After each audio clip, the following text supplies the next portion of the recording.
Welcome. In front of me is a Google Pixel tab, and today I'll show you how you can capture a screenshot on this tablet.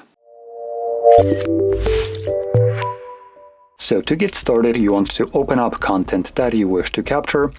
I'll be using home screen as an example for this, so it's already open and visible on my device. Once your content is visible on your screen, all you need to do is hold your power button. There we go. Power button and volume down, which I think is this one, right? Yep, that's volume down. So we're going to hold both of those keys at the same time.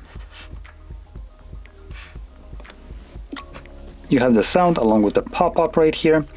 It has a share and edit option, and after a moment this will just kind of disappear. There we go.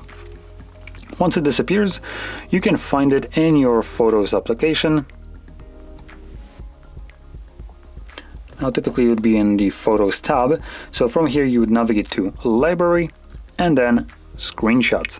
And in here, as you can see, there is the screenshot that I have captured, but if you capture more than one, obviously they will all be visible right here.